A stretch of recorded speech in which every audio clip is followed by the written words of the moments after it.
give a couple of disclaimers. What happens is this is a meeting, so everybody will understand. This is a small meeting that will be taken to a larger stage.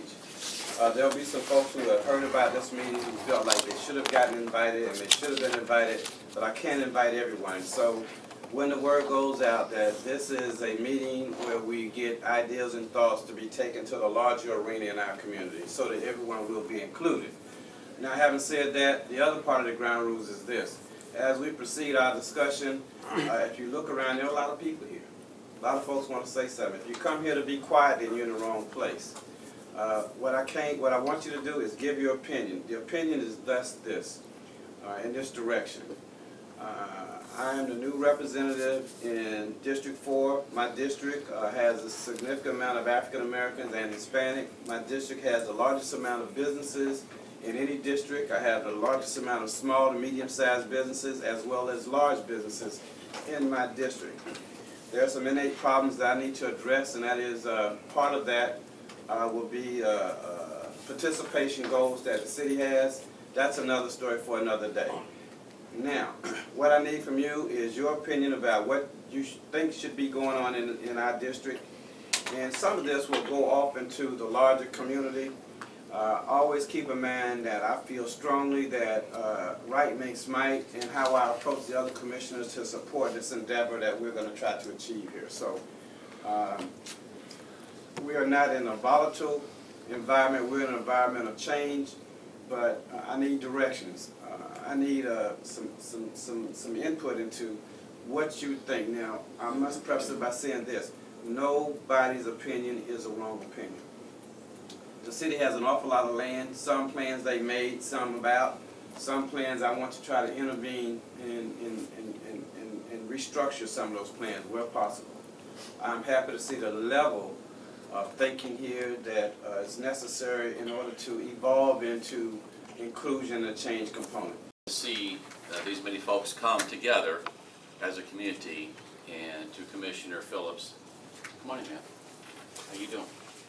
Good morning. Have some seats over here, hopefully, for you. Okay. And Commissioner Phillips asked me to come and stop in and say hello, and also maybe just listen for a few minutes. So thank you, Commissioner, for the opportunity. I absolutely look forward to working with you again. Yes. We had the privilege back in 02 and 03 to work together, so I'm here to support all of our communities in Pompano. As the mayor, I'm elected at large. Most importantly, my heart and my love goes deeply in the Northwest section, as you well know. So, here to support you, Commissioner. I am excited again by the level of folks who want to participate. Part of my thrust here is participation, that we have not been included. There has been some outreach, but the level of outreach has not been successful. If it had been successful, we would not be sitting around this table today. That does not mean that there was not any effort. I am saying that it has not been successful to this community's liking.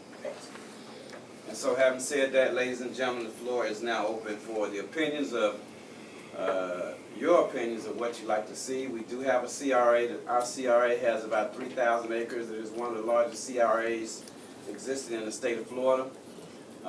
We do have a budget of roughly $224 million. Our CRA generates something pretty close to $5 to $6 million per year in TIF money.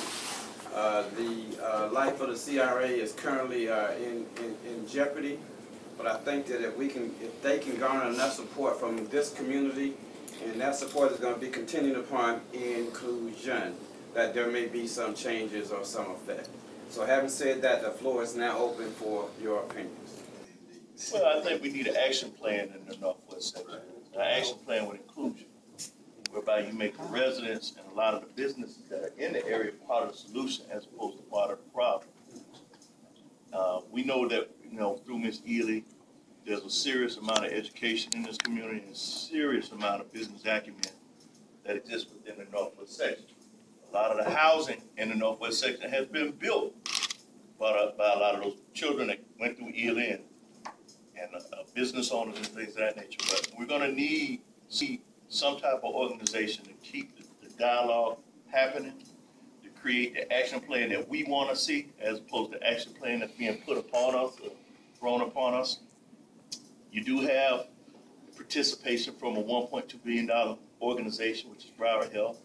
We have interest in sites within the district, and we're more than happy to be here. Thank you very much. You know, Andy and everybody here, listen, I have a challenge. Yes, Ms. Summers. Point of information. Yes. How is the information produced here today going to be recorded? That gentleman right there has a recorder. It's being recorded now as we speak. Okay. Yeah, that's how that's going to be done. And then the other gentleman has, I thought the other gentleman had a camera. So that was my way to ensure that this movement, these conversations will not be forgotten. These conversations will be used strictly for the purposes of inclusion. Thank you. And let me say this, Ms. Umbrist she's been a mainstay in this community, as well as some of the other folks here, and I do want to hear their opinion. Yes, Mr. Blue. You know, back to one of the things that you opened up with, Commissioner, was that we've had some input from community, but not enough.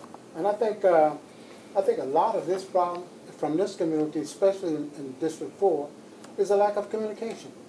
We don't know what the community development people are doing.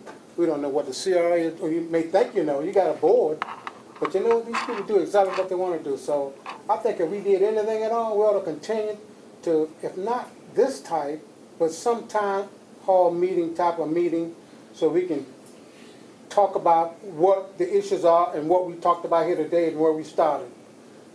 I think that could be very, very helpful. Thank you. My commission for District 4 is very, very strong and very adamant about local hires. So we're here to support the requirements and the needs of the community. So we're here to help you. Which is not going to be easy, but we're not going to do a dog and pony show. I do not want folks to be a number. Handle that job when the job comes. So I think put them in the right position. I mean, education, preparing them for the job to come. Not necessarily give them the job, but it's important that they be ready for the job. I think what, from where I sit, I haven't done anything but taught reading and math.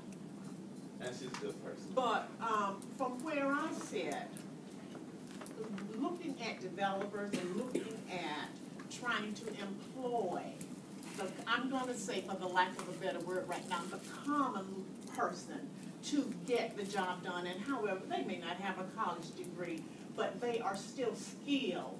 What we need to do is somehow develop a network to look at these folk, embrace these folk. And the magic word that I'm hearing is preparation. We're not able to bite the bullet because we're not prepared. That we need to do something in terms of the people out in the community. Thing that I found, and having been in Broward County government for more than 25 years, thing that I found, and I could always find minorities, but when we hear about opportunities, we get very territorial. We need to stop doing that. If you can't do the job, you have the RFP. The commissioner sent it to you. If there's nothing on there that interests you or you can't do it, get it to somebody who can and work with that particular person to get it out. Okay. Second thing, you have a program here, and the young man was talking about the student. You have a program here where you give just about full scholarships to kids. You just need to tweak it a bit and say that we're going to give you this scholarship, but as a result of us giving you this scholarship, you need to commit to us 5 years of service. Come back to community. Amen. I'm re-examining that board so that, to ensure that the board has. Some of the reason that you guys gave earlier is that we don't have people who are qualified. Well, what's qualified? That means licensed. That means insured. That means can do the work, or that we know of can do the work. So it's incumbent upon us to make sure that we have facilities in place that where folks can get licensed, where folks can get insured, where folks can get the kind of preparation. I heard a lot of that going around the table here, and I'd say this is a good segue into Delia, because this is the kind of thing that we put into place. The thing that I need from my commissioner is to hammer the CRA board and to hammer the city commission to ensure that we continue to have that kind of inclusion, that we continue to say that. That you tell anybody that a clean record is very valuable, and respect a person's referral. Like, me vouching for you is very, very important. Like, for my generation, those guys need to know that. Well, the city manager just gave me something that says our record ain't gotta be so clean. Cause I want to make sure, let me tell you something, once Henry's in, you know, I can flex him a lot more than I can a lot of others. Come on. No, I just wanted to say, I think it's incumbent that the CRA forge alliances with organizations like Minority Builders so that we can assure that some of this thing that we've talked about here today gets done so that you don't necessarily have to be in place to be able to make it happen. Thank you very much. Vincent Thorpe. Oh, I don't got anything. What? I